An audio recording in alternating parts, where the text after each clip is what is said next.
Hello there everyone. In today's video we are going to go over the basics of mastering your own music. My name is Scott. I've been producing under the artist unders for like 15, maybe getting on for 20 years at this point. I've mastered for radio, I've mastered for myself, I've mastered for friends. I don't offer my services as a mastering engineer, but I have plenty of experience in doing self-masters, mastering music and getting it put out there. So what we're going to do today is go over the basics to help you get your first music ready to be put on the likes of SoundCloud, get it up on Bandcamp, maybe even if you wanted to distribute it to those major platforms like Spotify, Apple Music, etc. So I'm going to guide you through that process. Please note that not everything I do is specific for you to follow exactly and precisely. There's a lot of nuance in this. A decision I make might not be applicable to your track. You need to listen to what's going on and apply it amicably to your music and what's going on. Now we have plugins like we're going to use today, Izotope Ozone. You can pop it on the master bus and you can get a fantastic master in the session. 100% I agree with you. It's completely valid if you want to work that way. I find I get a much better result if I mix the track down, bounce it out to a nice good stereo file, doesn't clip, got good dynamics, etc., and work on that separately. So what we've got here is the entire project, as we can see. If you have a look here on the stereo out, playing the track back, we're going to peak at somewhere around the -3 range. The loudest bit of the track's just here. If we loop over that, we can see we're still not clipping. We've got a bit of headroom at -1.2.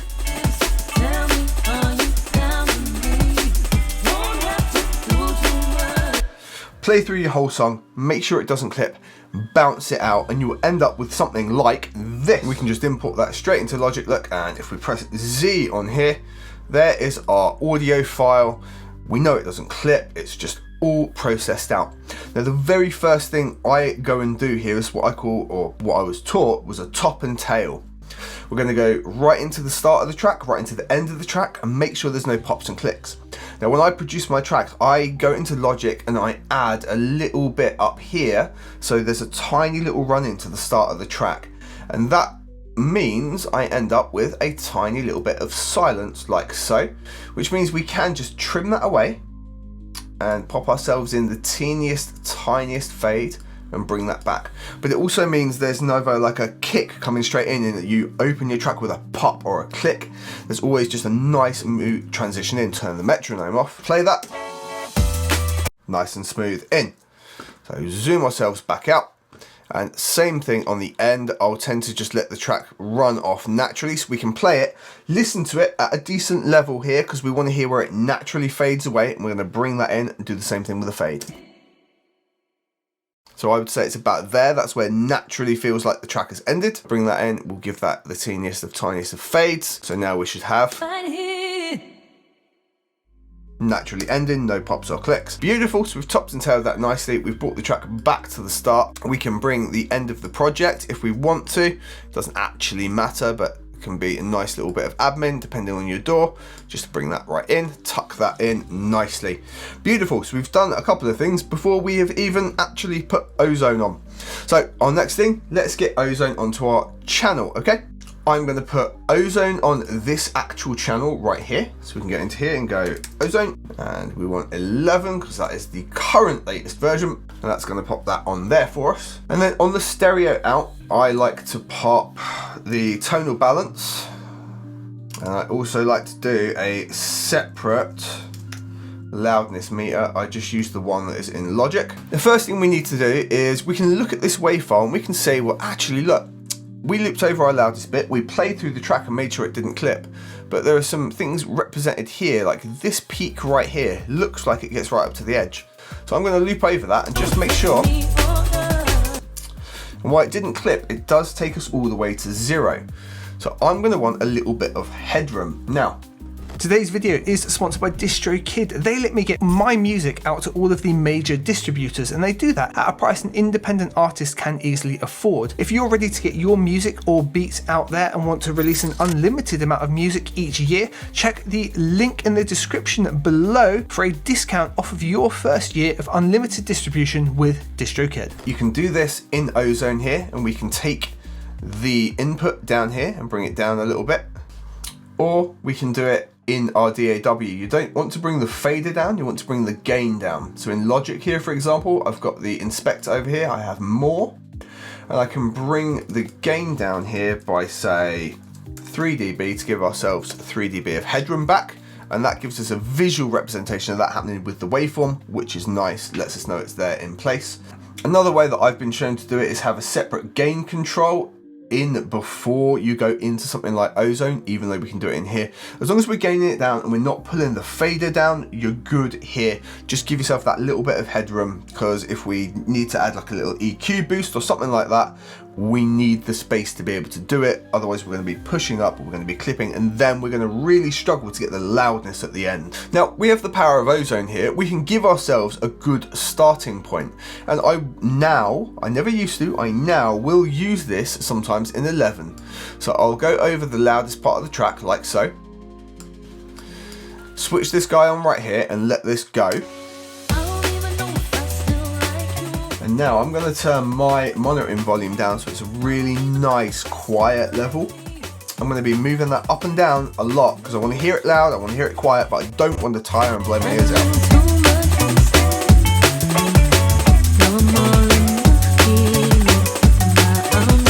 Okay, so the genre and targets, the first thing I'm going to change. I've got my own custom curve that I like to use, so I go into custom. Tell you now, these are all taken from the CD versions, or you can maybe get onto Bandcamp in some cases and download tracks. You can't get major label stuff on Bandcamp. So however, you can get a WAV file of the originals. So this is ripped from the CD, this is Pendulum Plastic World. This is ripped from my 1999 copy of Dre 2001, so Still Dre and Forgot About Dre. And then this is Etherwood from the Together with Ukraine compilation. They've just all got really nice curves. So if I go and hit on Plastic World, we'll use for this example, it's going to reprocess it, doesn't need to hear the audio again. Now it's going to match that in there for us.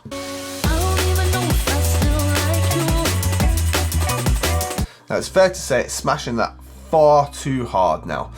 And what I would then do from here is actually go in here and pretty much take everything off. Seems counterintuitive, but it's dropped all the plugins in and given some adjustments that would take a fair bit of time normally.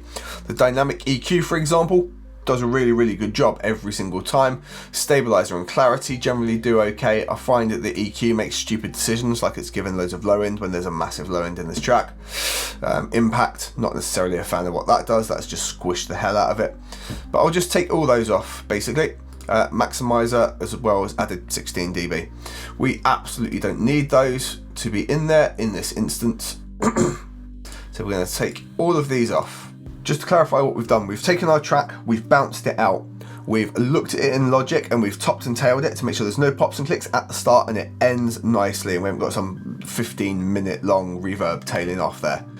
They're all cut in nicely. We've then gained things down a little bit to give ourselves a little bit of headroom to work with, and we've then used the Ozone with a custom curve to add a plugin chain in for us. And the very first thing I'm going to do is go to the maximizer, and I want that on. I'm going to take this upward compression off for the moment, and I'm going to set the overall levels here to get away with that clipping. We can put true peak on, but we might use a limiter after the maximizers to squeeze a bit of loudness up. And what we want to do here is we are just going to put this up so we can get some loudness in the track and we can hear roughly where it wants to be and what we can get out of it. So I'm turning my level up a bit now, just over here.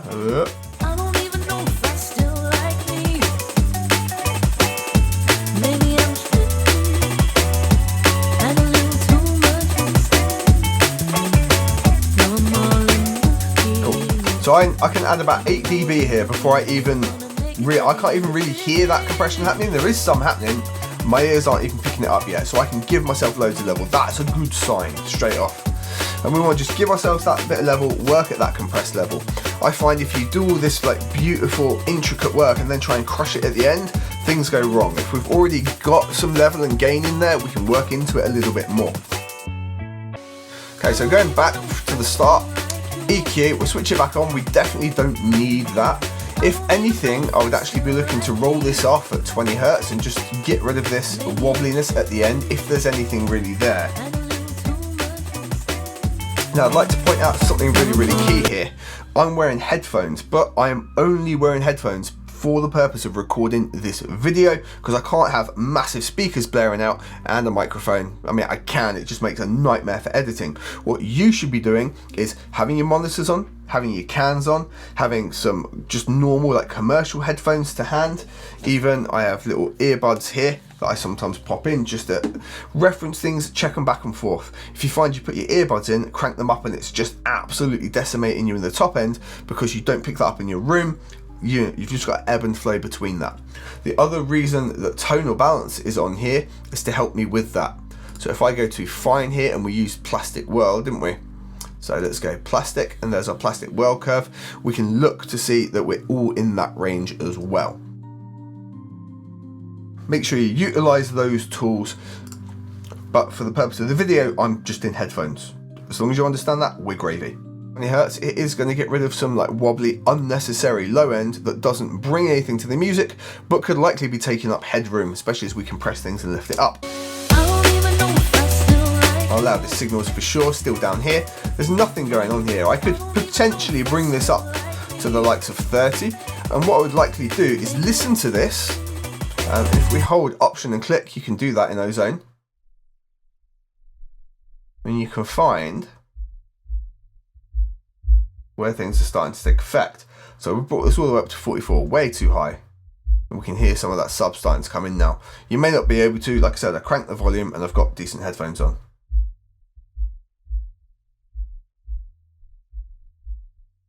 $32, so I wasn't far off in my guess. 32. Taking that away, you don't need it, it's not there in the music, so we can get rid of it in this instance. Now the other thing it did was actually duck a little bit of top end off. It's such a minuscule amount, honestly, I'm not going to be able to hear that. I can usually hear, depending on the track, sometimes half a decibel. Anything less than that, I'm not going to hear a difference, honestly. Too minor. What I'll generally do is bring something down, say a dB. And if the dB feels a bit too much, bring it to about half.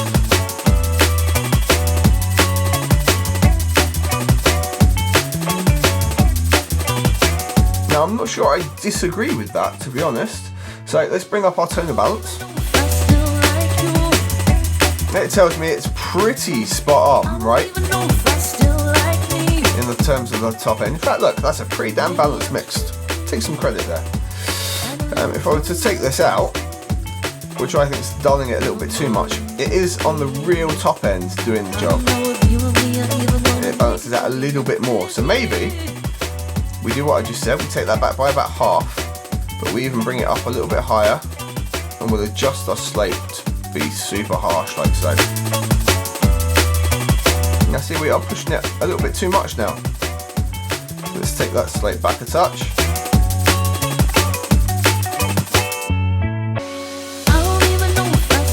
Bring it down to decibel.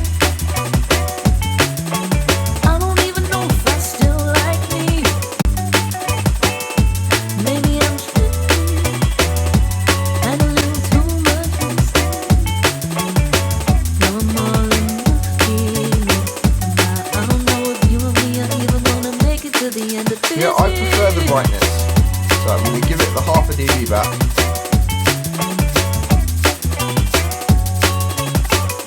And have that extra little bit of brightness. And now we've been focusing on that, hopefully you could hear that as well, that when we gave it half a dB back, we actually got some of that brightness back. And I prefer it like that. It's not overreaching, it's still like within the range of what tonal balance gives us. So that's nice right there, we'll sit with that. Now EQ wise, I don't think this needs anything else.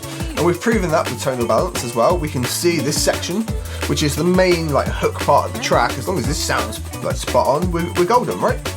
And tonal balance is saying it's pretty good. We could maybe arc it up a little bit here, right, around the 800 hertz range, and lift that up a little bit.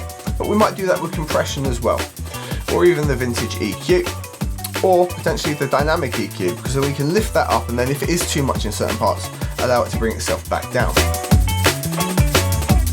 Let's have a listen to what it would be. So around 800 according to that.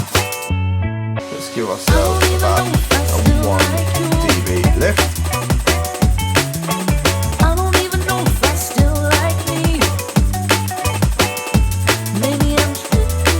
Not gonna lie, I quite like that.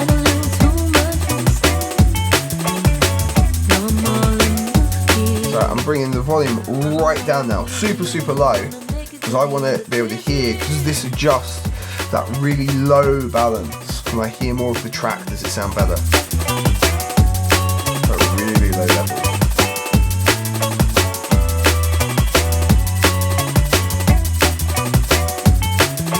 I think the answer is yes. 1 dB seems to be all we really need for that.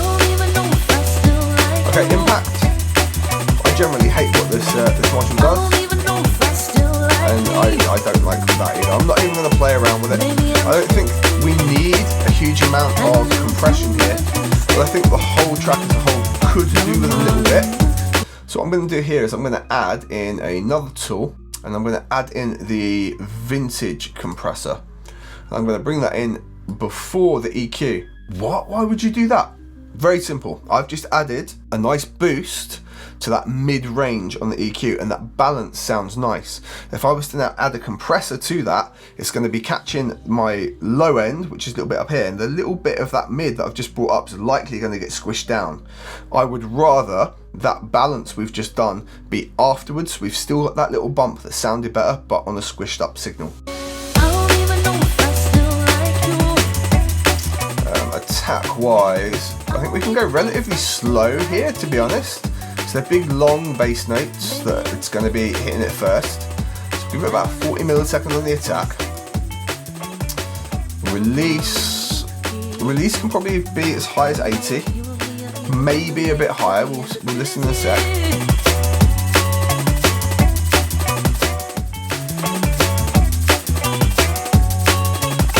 Now turn auto gain over here off.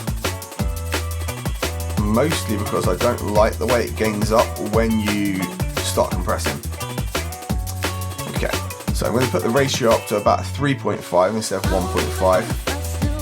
And that just means we only have to pull the threshold down a little bit less before we start getting the compression.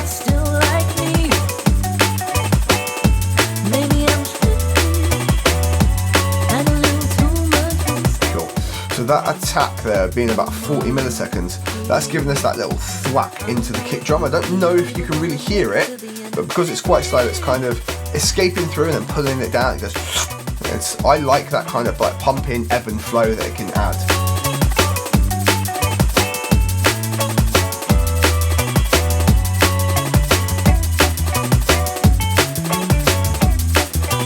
Yeah, really focus on the kick drum. It's capturing that a lot.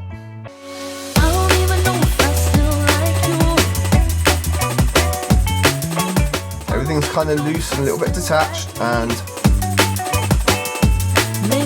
it's all just a little bit more stuck together, ebb and flowing with the kick drum a bit more. Now you can really exaggerate this. You can put the release right up and have it so the compressor's almost not released just as it starts to compress again, and that gives another like ebb and flow and a pump. If you listen to the track Still Dre, that's doing it the whole time. Every single time the kick comes in, it's with the compressor. It's a really nice effect. I don't think we need it here, but if we were to do something like this,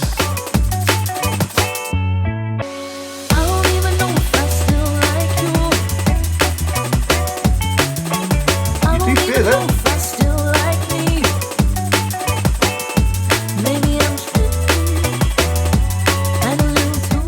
Down here is a lot cleaner, so we're going to go with clean. Right, so far we've added loudness for our own reference, and we've done this.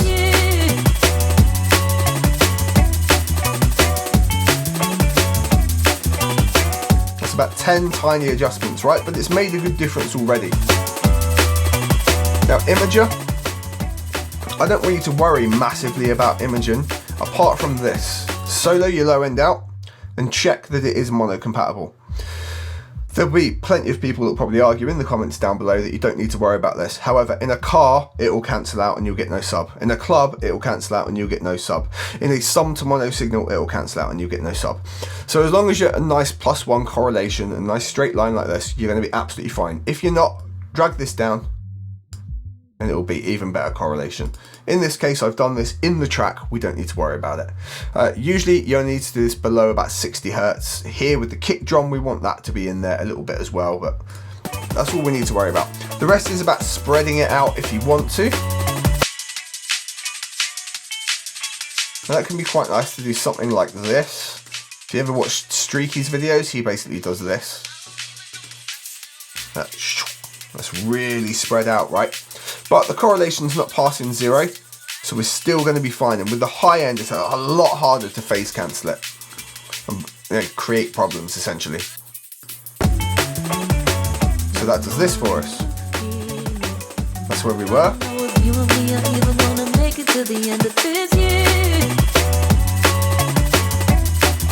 It's subtle, but it like spreads the top end out a little bit more. I would argue I've overdone it way too much there, so I would kind of dial that back. Be subtle with it, because overdo it and it's just going to sound awful. Again, reference, speakers, headphones. Clarity can do some absolute magic in balancing the track. However, tonal balance tells me we've done a pretty good job. What I could maybe do here, because now I've put this in, it's giving us too much high end, we'll use this. We don't need that kind of thing going on. We could maybe use this here in that kind of like upper mids region to control it. We can switch delta on to hear what it's doing. Just controlling that snare hit, really.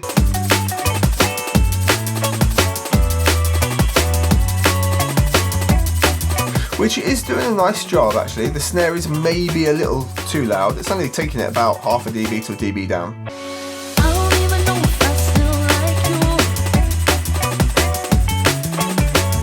And I'm inclined to weight this a little bit off to the left, as in it will bring it closer to the mids.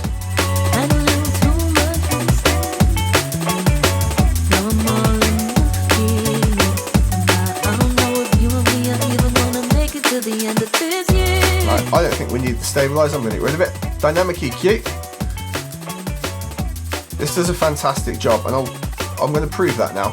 So we'll take this right here. It's chosen these frequencies and it's chosen to control them at those key moments, right? If I solo this, it's not the nicest sounding frequency, is it? Now, it's taking it down by 4 dB. If I was to add 4 dB at this frequency, that's pretty rough, isn't it? So it's chosen to control that, because when our track is really pushed up and loud, that unpleasantness is going to be brought up that kind of level as well, and it's just not going to be very nice. This has done the same, done an even better job. In fact, I'm inclined to say it can have quite a bit more control over that.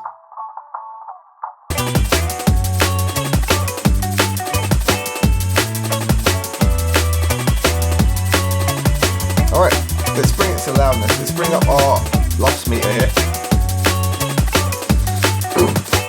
So momentary and short term, we want this track to be a loud hitting track. The pendulum track, for example, has like a -6 momentary most of the time. So we're going to push it right up, but we don't want to destroy the track. We will look at getting as loud as possible using a limiter afterwards for sure. We've got that upwards compression and the transient emphasis to take use of as well.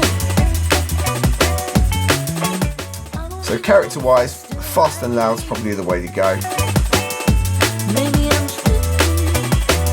Use a bit of upward compression. That means like these big drops down here, we can make use of a little bit of that. I don't like to do too much of this. Not a big fan of how it works, but it can be nice, subtly put in. Look, that really helps that groove with compression as well.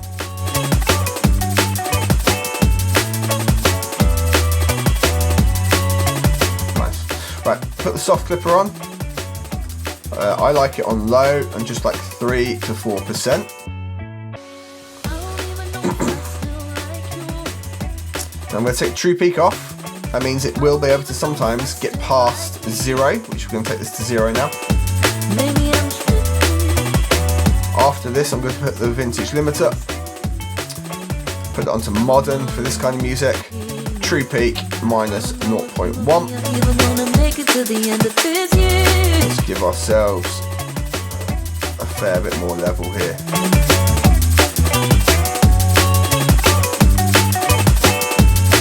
Give it another 4 dB or so there.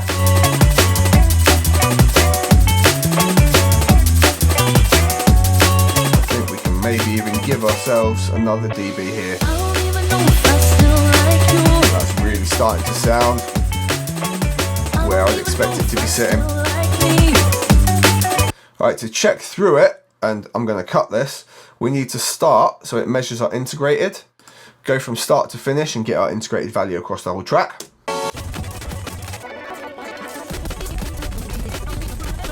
Cool, so I've just paused during the listen through. It's okay LUFS wise, it's doing a good job. However, there are times where the low end and the bass is escaping a little too much because it's using up all that headroom. It's starting to distort the other part of the vocals while we're trying to get the loudness.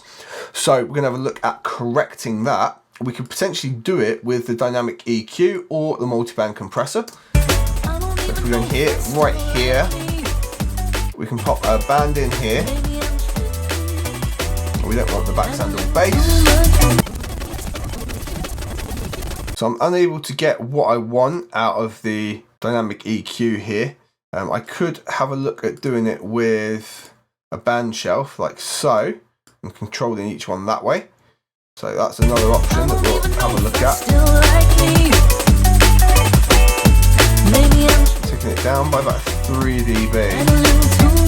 We'll have to put another one right next to it. I'm going to do it that way.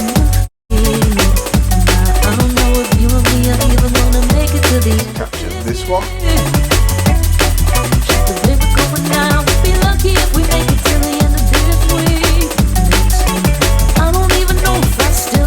That's going to have to be a fair bit wider.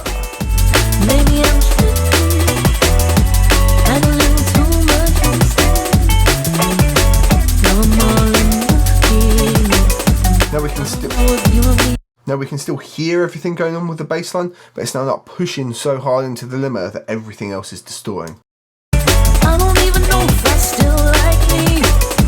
What we can make use of here to kind of bring that emphasis back up that we're losing, we can use the transient emphasis here. I'm going to separate the two. I want to bring the sustain right down, like 20% maybe, and then pump this up a bit. I want you to hear it, and then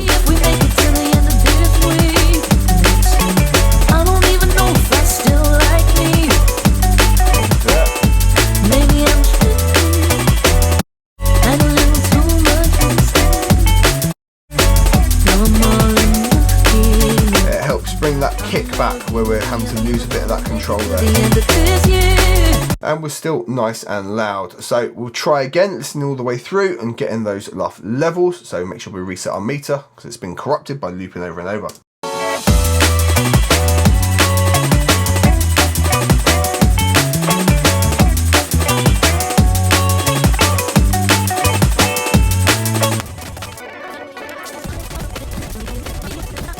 Alright, so we've ended up settled around 8.5, which is really loud. Depending on the overall kind of application of your D&B, if it's got big, long, 32 bar, endless heavy drops, you might get this up to like -6 integrated. If you've got really long, wound down moments that melodically flow out for 3 minutes, it's gonna be a lot less for your integrated, but that's when you pay attention to your momentary and your short term and make sure they are impacting when they should be. And yeah, that's generally it. From here, the most important thing is making sure we've got true peak on and we've got a bit of a ceiling gap. If you're exporting to MP3 or going to something like SoundCloud, leaving a 1 decibel ceiling can be a really critical thing in the way to go, because it's going to be streaming at such a low bit rate. You start getting issues. TruePeak generally handles that pretty well, but just check it to be sure. You can get away with doing something like the minus 0.3 just to give you that extra little bit. Again, upload it to SoundCloud, check it. If you need to give yourself just that extra 0.2 of a dB with TruePeak on, it will generally do good enough for you. Most of the time, it's so good, Ozone, and if you're not absolutely slamming your track to the peak of wanting to crush the life and soul out of everything, you're going to be okay. Here we can hit Command B. We're going to bounce it out. We'll bounce it out in a format that we know and love. I tend to just do 16-bit here at 44.1, which is CD quality. That's going to be good enough in 99.9. That's going to be completely fine in 90. That's going to be completely fine if you were sending off for a CD master. That is what you would send off. It's like the highest quality file you need as a master file, really. Interleaved format means it's going to take the left and right and weave them into one file, and from there you are good to go. That is an introduction to the basics of mastering with Ozone. If you want to do some way more advanced stuff, check the link below for a complete course. And of course, if you want to distribute your finished music to all of those major streaming platforms, check the link below for a discount off your first year of DistroKid. Take care.